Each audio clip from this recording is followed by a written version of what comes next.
There we go. My gosh, I had to hit the reload button because apparently the internet did not want to go live this morning. Whoa. Hello. Happy Wednesday? Is that what day it is? Yes, it is Wednesday. Um, and I wanted to hop on here and chat for just a little bit. You get me makeup free today because I am going for a color consultation, which actually this directly ties into the subject matter of this live stream. So it actually works out really, really well. But I am going for a color consultation today, which basically means somebody, a professional in coloring people, basically color analysis. Hi, Rosie. Good morning.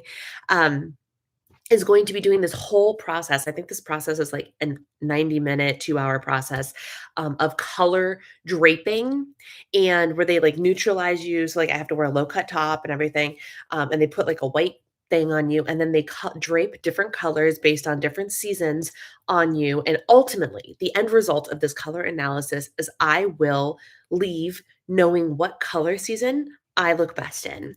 And basically, what this is going to do for me is going to allow me to be like, look, this is my color season, and basically guarantee that anything I pick up in that colorway will look smashing on me. So basically, it is an opportunity for me to invest now in something that will serve me for the rest of my life, which I think is pretty cool. It's something I'm very excited about, and it is something that feeds the creative side of me, is a little bit of self-care. It's checking a lot of boxes. I get a little bit of socialization today, like it'll be great. But in order to do that, I'm not supposed to have any makeup on or anything because you need to be able to see the way my natural undertones and my skin tone and everything reacts to the different colors. Um, it's a whole thing. It's a whole thing. But today I wanted to talk a little bit about I was gonna make a sit down video about this, but y'all know how good I am at making sit down videos lately. Uh, like that's the real hard truth. Brianna gets stressed really easily. And there are some things, nothing is wrong, nothing is like, well, things are crazy, but like there are things that are stressing me out right now. And because of that, I have a very emotional reaction because I am an Enneagram 9. Enneagram 9s do not like their comfort to be messed with at all. Routines, at all. Like, the more I learn about Enneagram 9, the more I'm like, I am an Enneagram 9 through and through, for better or for worse. So I'm having a very Enneagram 9 reaction to things that are happening in my personal life right now, which is fine. It's normal. It's how I react to things. And now that I understand that about myself, it gives me the power to give myself grace, you know? Um, and so yeah, so I guess I understand why you can wear makeup, but let's be honest, I'm never gonna go out not wearing makeup. So would it make more sense to do this in makeup?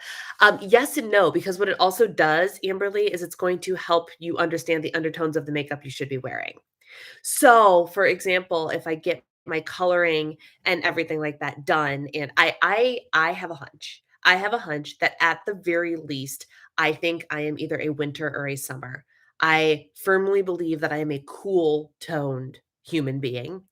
I feel like I rock silver better than gold, but I also don't look bad in gold. I'm very curious to know, to see what she says. But I also like sometimes I think I have foundations and stuff that are more yellow and they might not be right. Like so it's gonna answer all the questions. And quite frankly, I've gotten used to not going out without makeup on. If I'm going to like a social event, I typically put makeup on, but if I'm going to the grocery store, I no longer wear makeup out. So, so it's fine. I don't care. And it is what it is.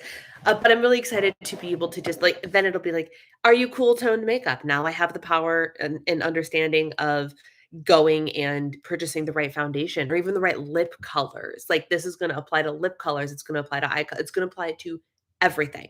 It applies to everything. And your bare skin is the base of it all. So I'm pumped about that. But I wanted to hop on here and I wanted to tell I hate wearing makeup. I enjoy wearing makeup, but but It has to like, yesterday I noticed that because I put makeup on because I was on the iTrack Bites live last night, and I put makeup on, and for whatever reason, I don't know what's going on with my skin right now, but makeup is not setting well or sitting well on my skin right now.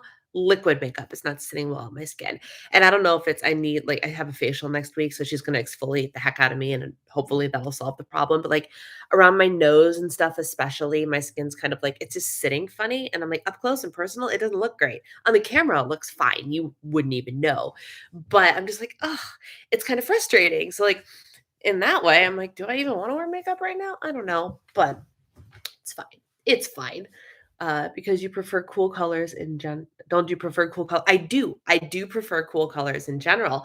But and so I'm wondering like how much of it is do I prefer these colors? Like this, I think is a very cool toned, like forest green. This is a very winter color that I have on right now. And I naturally gravitate towards that. And like black looks pretty good on me too, I think. Stark orange, like a very, very warm orange, I don't think looks good on me. I don't think my skin tone matches well with that.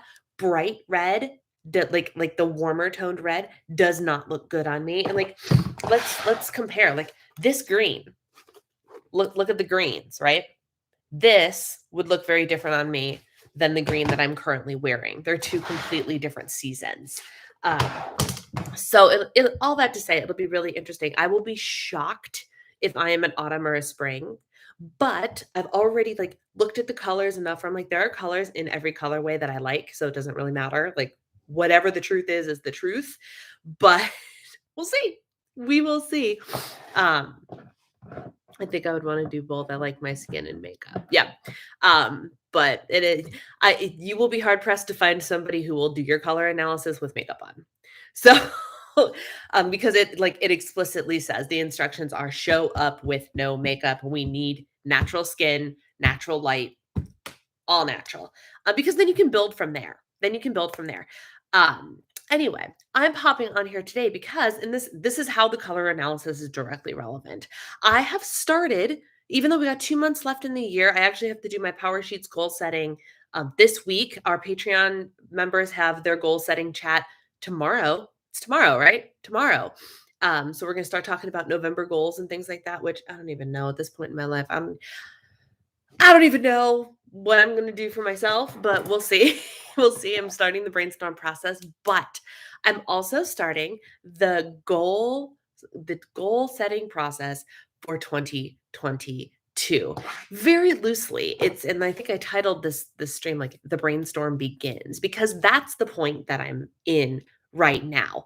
It's just the brainstorming process, and there's even a page in the Power Sheets that's like start writing down your ideas. So I just wanted to talk about kind of how to get the process started, how I'm personally getting the process started. So there are, and this is Moxie Life, this is Power Sheets, this is lots of goal setting things, is that there are different categories, right? There are different categories. And let me find the page in the Power Sheets. Where is it?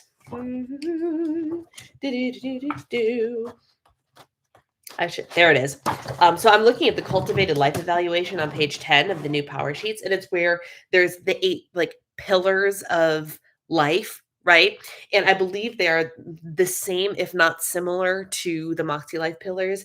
But the way I start brainstorming goals is to start with these pillars. And I know in my Power Sheets video, I said, it might be a good idea to even focus on setting a goal for each of these pillars. Now, the more that I think about it, the more I'm thinking there might be a couple of goals that don't completely fit in here, but this is a good place to start the brainstorming. So you have health and wellness, you have friends, your focal relationship, family, finances, work and learning, spiritual and personal development, and recreation. That's kind of a great place to start. And then you can, of course, branch off into more specific things. So, like for me, for work, I have YouTube and I have coaching.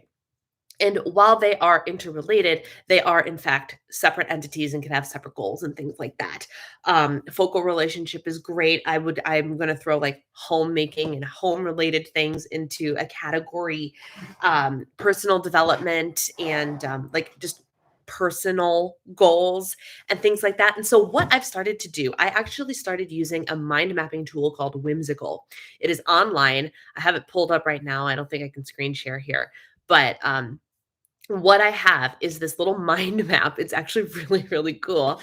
And the main pillar in the middle is 2022 goals. And then I have different branches that go off into the different sections of goal ideas. So I have Diva and the Divine, and then Divine splits off into YouTube and coaching. I have personal and intellectual goals. I have finance goals. I have spiritual goals. I have health goals. That's as far as I've gotten thus far. And then within each of those categories, I've just started to throw out ideas. They could be completely ridiculous ideas, or they could be ideas that, like, I've been seriously thinking about this for some time now. Let's throw it on there for serious consideration for 2022 goals. Um, so that's kind of how I've started this brainstorming process. Is literally it's just a brainstorm. Any and all goal ideas welcome. So I have the categories out there and then I just stick it in a category somewhere. And that is the first thing I do. The second thing that I have been doing is I've been thinking a lot about my word for the year. And I think my word for 2022, because there's nice alliteration with it and everything, and it fits in to a lot of what I want to do in 2022.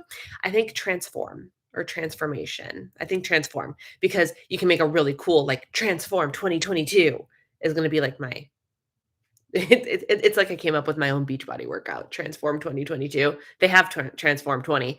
Um, but I think that's what, like, my word is going to be.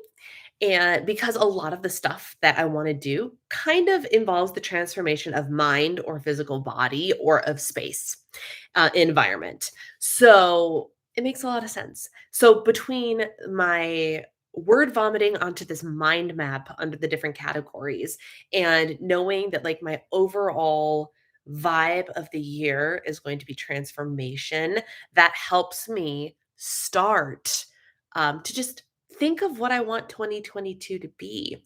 And even in a year that promises ambiguity and change, there's still plenty that I can do. And that's actually real appropriate.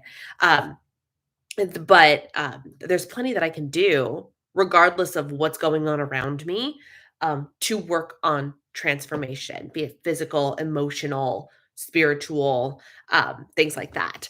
So that is kind of how I've started getting the brainstorm going. Started my November goals blog post today, even though I don't have many goals set for November.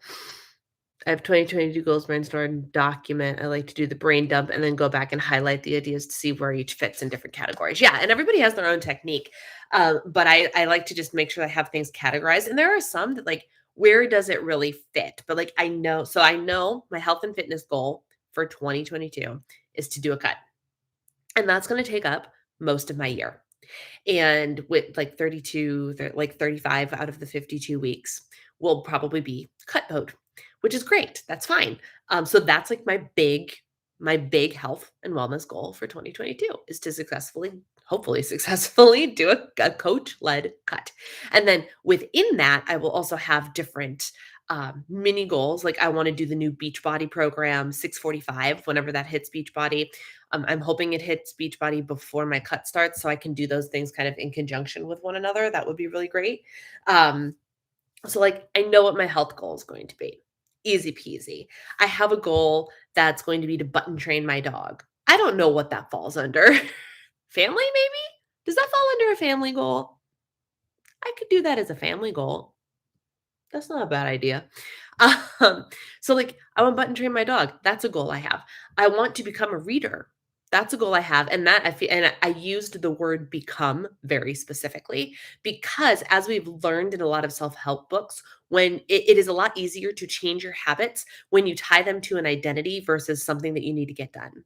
So, for example, if you wanted to quit smoking, you'd be like, no, sorry, I'm quitting, or I can't, or something like that, is very different from telling somebody I'm not a smoker.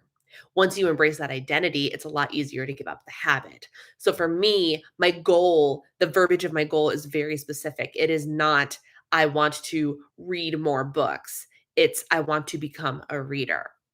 And that's also something I've started working on now. So that's like a personal development goal.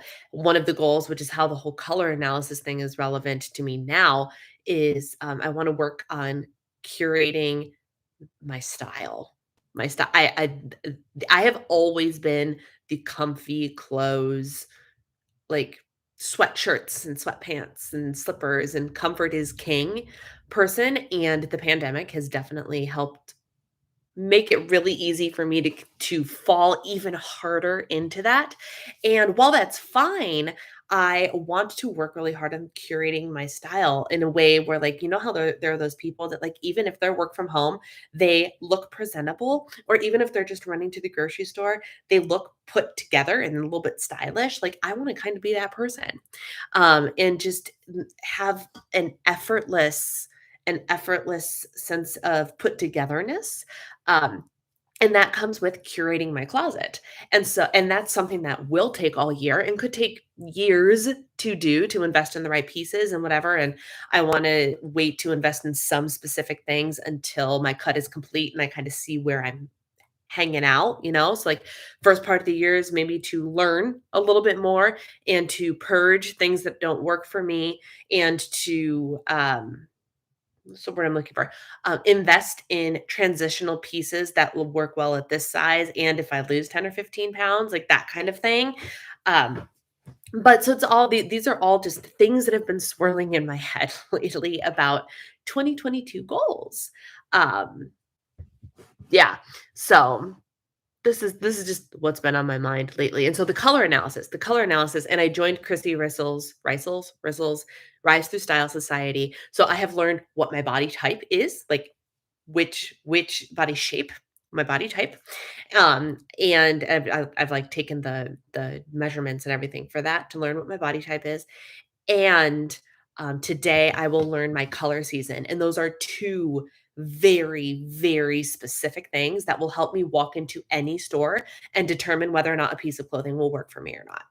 Which is, there's a lot of power in that. So I've been avoiding, like, for as much as I love to like shop for random clothes, especially like random $5 shirts from Target, I've not been doing that because I'm like, let me just wait till I get my colors done, because then I can at least know for sure what, like, is asking for this particular jacket or this particular even sweatshirt the right color for me, or the right fabric for me, or things like that. And there will be a lot more power. And this information is something that I can do not just in 2022 when I want to like curate my style for 35-year-old Brianna, but 65-year-old Brianna will still be able to use this information. It will be valuable for the rest of my life, which is very exciting to me. I'm waiting for it to stop feeling weird that my health and wellness goals don't have anything to do with weight loss. Yeah. I mean, you have to get over that. Just accept that. Right now, I'm not trying to lose weight, and it's fine. It is what it is. I'm just trucking along. It's very easy. I was just reflecting on how I have a big old bag of Halloween candy in my house, that I bought the other day because I'm like, oh, shoot, Halloween's on Sunday, and I should be a good neighbor and have Halloween candy for the kids to, turn the light on, come over. It's Sunday, so hopefully trick or treating will start early and be done early. Um, and so I just bought like a big old bag of like, I don't know, 200 pieces, 400 pieces, I can't remember what it is, of candy that my husband and I would eat if we don't manage to get rid of all of it. It's been sitting at my door unopened, and I haven't even given it a second thought. And it's just weird to me that, like, I haven't even given it a second thought. Like, the temptation to eat this bag of candy, which is all filled with candy that I would be happy to eat, is not even crossing my mind. Like, that's just how satisfied in food I am right now. Yesterday, I clocked in like 400 calories under my goal, I think, naturally. Completely satisfied, completely full, made healthy choices all day long. And I just like, when came time for dessert after I did my live stream for I Track Bites last night, I just was like, I ate my half of a Who chocolate bar, Hue, like human, Hue chocolate bar. And I was just like, I was so satisfied with it. I'm like, this is weird. It's weird, but like, it's good. It's it's good. And that's what not trying to lose weight for a while and just repairing your relationship with food does. It's super comfortable. It's super comfortable. Mm. She says as I walk around in pajamas. Random t-shirts are fun. They are fun, but also I wanna just, like, not just buy them to buy them, and one of the things that Christy Reisel talks a lot about is something that will transform your closet is buying the highest quality that you can afford. And for some people, that will be the $6 t-shirt. For some people, that will be like the $24 t-shirt. And there's something very powerful in thinking about that too, because I'm the queen of buying, like, I paid $4 for this t-shirt. The problem with this t-shirt is the more I wear it, and if I don't hang it to dry, like I noticed that sometimes Target t-shirts, especially the universal thread t-shirts, start to shrink up on me. And, then they look bad. They don't look flattering, and I'm like, "Wow, if I maybe bothered to buy the t-shirt that maybe was $12 or $15 and was made out of a slightly more flowy fabric, maybe I wouldn't be having this problem." But instead, I insist on buying the random $4 t-shirts or $6 t-shirts or whatever, and then I'm shocked whenever that happens to me. Like, so I'm trying very hard to not buy randomly. There's the occasional, like the Central Perk t-shirt that I purchased a while back that I've been eyeballing and it finally hit clearance. That is something that makes sense to me. But or like a holiday thing. I'm waiting. I'm part of me thinking, speaking of not at all buying the highest quality you can afford, part of me wants to buy like a couple of the fun things that are on the Sheen, whatever that website is that sells really cheap fast fashion clothing. There's some really cute Christmas stuff on there that would just be like fun little like trendy fashion to have. But I've even waited doing that until I get my colors done because I'm like, I want to make sure I'm getting the right shade of red or the right shade of green, or I'm not getting something that's completely going to wash me out. Um, so there's random for special things, but I'm slowly not getting into the let me just buy it because it's there or because it's on sale. Um, because that directly goes against one of my goals, which is to curate a very intentional closet and style. Mhm. Yeah, it is weird. And that's fine. And that's totally fine. And for me, like what's interesting for me is putting a weight loss goal this year for 2022 feels very different for me than any other year. And I can't even explain to you why. Because it's just like this methodically planned out thing. It's not like I'm going to lose 20 pounds this year. Like it's nothing like that. For me, it's I'm starting a fat loss phase on this date. I'm ending it on this date. Whatever I lose is what I lose, and there's my weight loss for 2022. Like, it just feels very planned, very structured, very I don't even know how to explain it, but it feels very different than all the other years of, like, "I'm gonna lose 10 pounds. I'm gonna lose 25 pounds. I'm going to get into the 150s." I'm all of those arbitrary goals that we actually have no control over when it comes to the number, you know? Um, we can say that we're going to lose 25 pounds in 3 months, but we have the power to be in a calorie deficit. We don't have the power to say we're gonna lose exactly 25 pounds. Our bodies don't work like that. So it's interesting. It's interesting to feel very just secure and matter of fact in my weight loss goals this year instead of, like, striving for this arbitrary number. I don't know. My Old Navy shirts are prone to shrinkage. Yeah, there's something about the cheaper shirts that just they always shrink up. I don't know. So that's one of the things I'm actively working on. I have enough clothes to I have some things like I want to ask for Christmas, some nicer pieces and things like that. But in general, like I have my jeans, I've got a couple of shirts that work for me. I've got a fat loss phase coming up. So I don't know. I don't know, but that's what I've been doing for brainstorming my goals thus far. I've already started planting the seeds. I've already started categorizing things and thinking about um,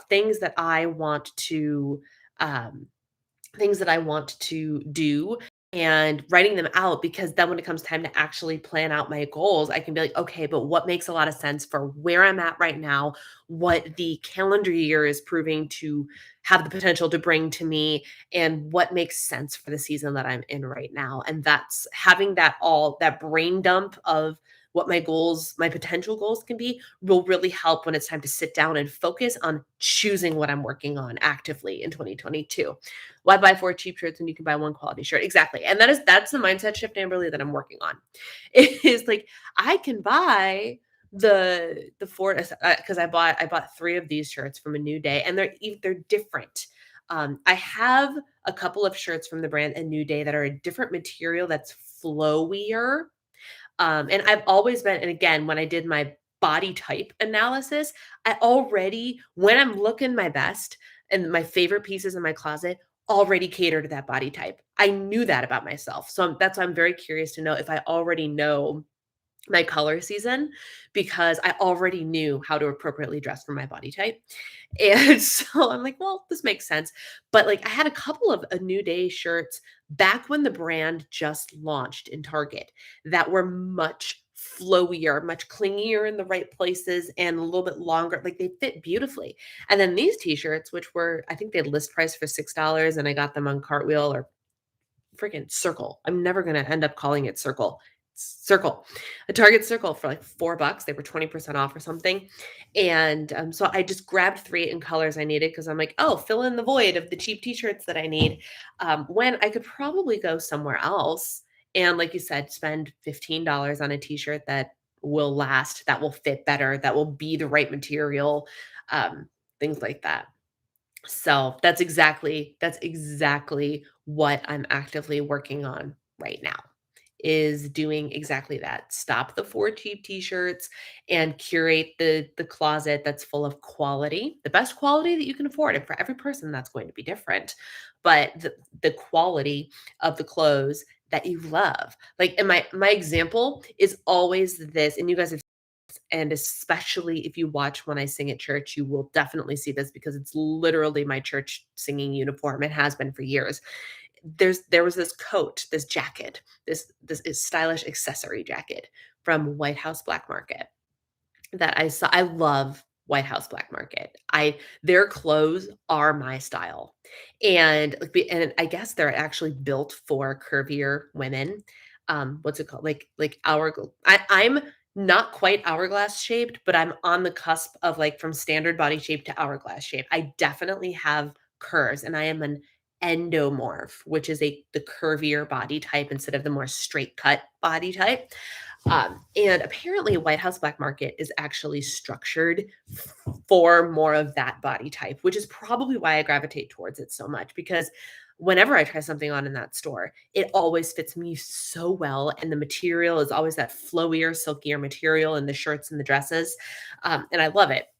It's built for me. But there was one day that I was in that store, and I usually buy, like, either outlet stuff from them or sale stuff from them. But I look at their regular price stuff, which is pretty expensive. And I saw this olive green accessory jacket, and it was cut for my body type. And it was in a green that called to me, olive green, which, if I'm right about my colorway, olive green is not my specific green, but that's okay. And it was $140. And I loved it, but I'm like, "Ugh, it's $140 for one jacket." And not like a keep me warm jacket. Like, it's a half sleeve. It's meant for style. It's not meant for warmth. And so I left it, and then I couldn't stop thinking about this jacket. And so a week later, it was still top of my mind. I'm like, man, I really loved that jacket. I really loved it.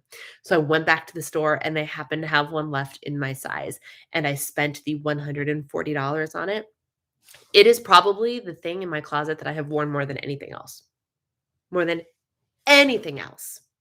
And so I spent much more on it than I normally would for a piece of clothing, but it is one of my most well-loved and well cared for, and it holds up. I've been wearing it for years. Cost per wear, it's probably the cheapest thing in my closet now, because 'cause I've worn it for years, and I love it, and it looks good on me, and yes, I paid $140 for it upfront, but it is such good quality and such good look that and it has been with me through several different sizes, and it still somehow manages to work, like, it's a magic jacket, I don't even know. It's like the sisterhood of the traveling pants, but in jacket form. Um, and I love it, and I made the investment in it, and it's one of my favorite pieces in my closet. So there's something to be said for spending the money on the quality item, right? When you're plus size, it's much harder to find quality stuff for the medium price. Yeah, yeah. Um, I understand that because my sister has the same problem. It's she we and like and I look at like Torrid for her and like it's so much more expensive. It's super cute, but it's so much more expensive.